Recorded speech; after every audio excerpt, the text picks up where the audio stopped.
En secreto comprendía sus motivos y sabía que él era una parte necesaria de la futura secuencia de acontecimientos. Simplemente cumplía el papel que su naturaleza lo llevaba a desempeñar. Sabía que sufriría mucho y sentí compasión por él. Pero guardé estos pensamientos solo para mí. Al mencionar que uno de ellos me traicionaría, le dije a Judas que saliera rápidamente a hacer lo que tenía que hacer. Los discípulos despertaron, preguntándose si realmente aquella era su última cena conmigo. Había mucha angustia emocional, preguntas e incluso reproches por haberlos puesto en tal trampa. Una vez más, se preguntaban qué harían con sus vidas después de que me fuera. Se preguntaban cuál sería su lugar en la comunidad si yo era crucificado. Se quejaban de que la gente se burlaría de ellos. Nadie volvería a confiar en lo que dijeran. Profundamente entristecido por la respuesta egoísta ante mi situación, les aseguré que no debían temer por su propia seguridad. Debían abandonarme, y no habría ninguna relación entre ellos y mi crucifixión. Les sugerí que, después de mi muerte, se dispersaran y volvieran a Galilea. Pedro se conmovió profundamente y reaccionó con vehemencia, negando que alguna vez me abandonaría, pero, por supuesto, eso fue lo que hizo.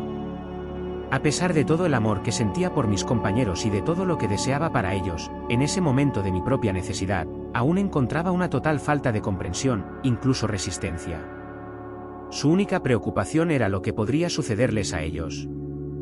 No hubo ninguna palabra amable, ninguna oferta de ayuda, ninguna angustia por la dura prueba que se avecinaba para mí. ¿Cuán duro era el corazón humano?, pensé. ¿Cuántos siglos dolorosos tendrían que pasar antes de que la humanidad pudiera ir más allá de su propio dolor y sufrimiento para sentir, tal vez, una chispa de amor y compasión por otros desafortunados que estuvieran en una situación peor que la suya?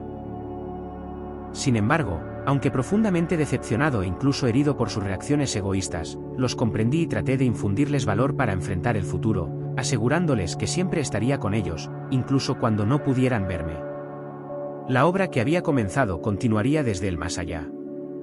No los dejaría solos. Conocerían y sentirían mi presencia, y eso los consolaría.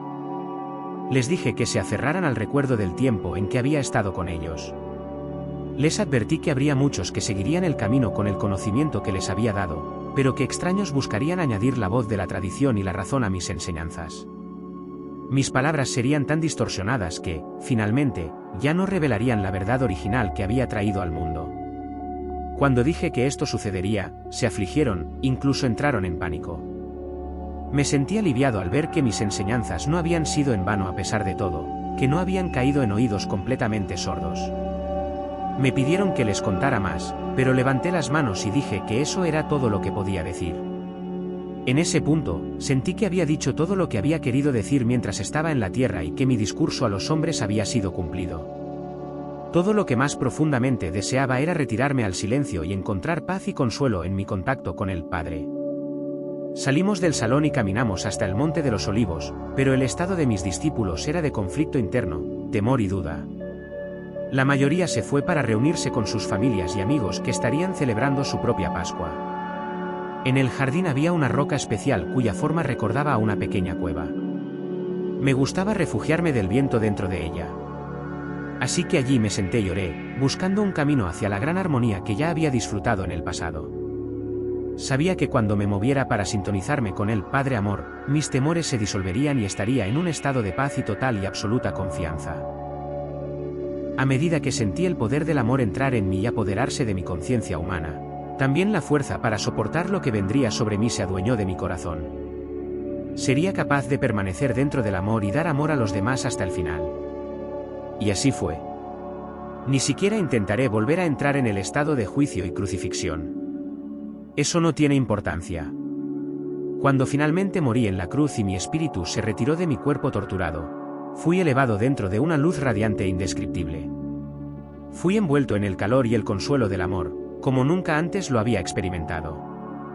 Sentí un envolvente sentimiento de alabanza, una poderosa certeza de haber hecho un buen trabajo, un éxtasis en la fuerza universal para continuar la obra y una alegría y un encanto que están muy por encima de cualquier cosa que la condición terrenal pueda conocer.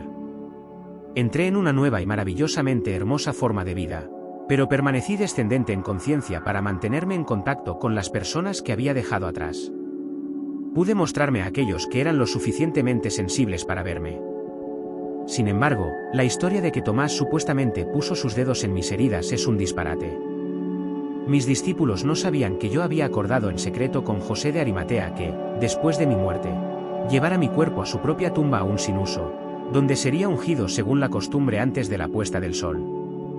Luego, cuando llegara la noche y todos en Jerusalén estuvieran cumpliendo el Sabbat, él, con la ayuda de 2 sirvientes de confianza, transportaría mi cuerpo a caballo, ocultándolo durante la noche y siguiendo caminos secretos durante el día, hasta una montaña en los alrededores de Nazaret, en Galilea.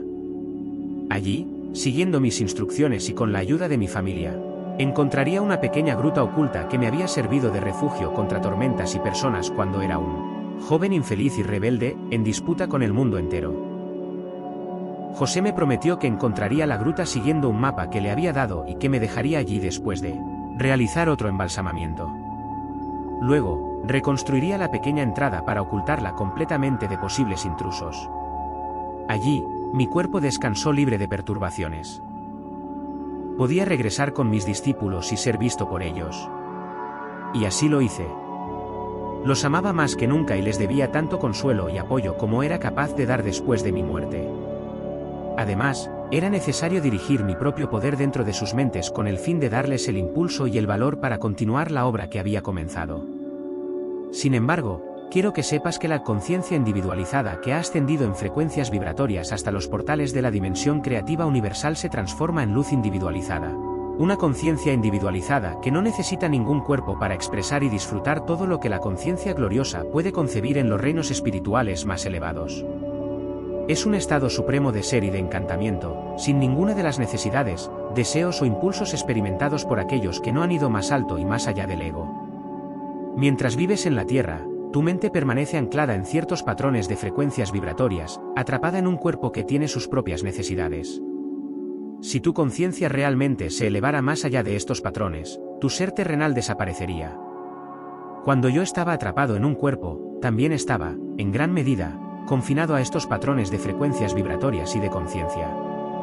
Y más aún, la imaginación por sí sola no puede elevarse más allá de tus experiencias pasadas y, por lo tanto, estás confinado en tu pasado, que proyectas hacia tu futuro. Sin embargo, poco a poco serás guiado por aquellas mentes que son lo suficientemente sensibles para entrar en las dimensiones espirituales más altas y que pueden moverse más allá de tus actuales límites de conciencia. Ellas registrarán para ti esas maravillosas experiencias y estados del ser que superan los tuyos, y a los cuales tú mismo podrás aspirar. De este modo, avanzarás en niveles o etapas de desarrollo espiritual. Cada paso te brinda una visión más elevada de lo que puede ser alcanzado y, a partir de esa visión, formulas una nueva meta. Con esta meta siempre presente, trabajas para purificarte de la influencia contaminante de los impulsos del apego, rechazo de la existencia terrenal. Paso a paso, trasciendes tu ego. Cuando trasciendes tu ego y éste muere dentro de tu conciencia, entonces estás plenamente vivo en el Padre Conciencia Amorosa y encuentras la realidad del reino de los cielos en tu vida, en ti mismo y a tu alrededor. Para permitir que tú alcanzaras estas cimas de amor, alegría, armonía y éxtasis, viví, trabajé y morí en Palestina, y ahora he venido a ti a través de estas cartas. No permitas que mi obra sea en vano por segunda vez. A medida que leas estas páginas, busca, medita y ora para recibir inspiración. Llegarás a sentir la respuesta del Padre y, si escuchas con atención cada día, oirás la voz del Padre. Esta voz está siempre contigo. Elimina las barreras creadas por tu propia voluntad.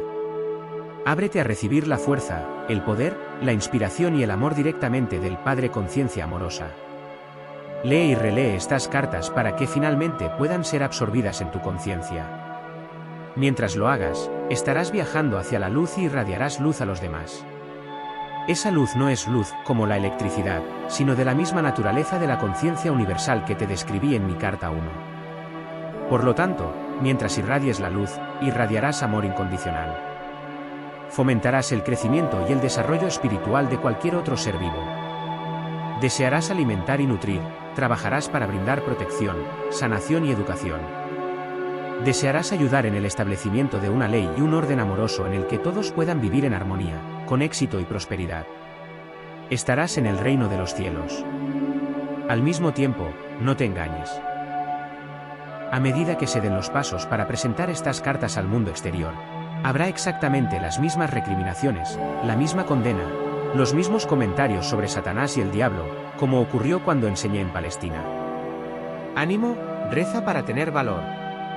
Aquellos que perseveren hasta el final se elevarán por encima de la confusión y la violencia, y descansarán en la paz y la alegría del reino.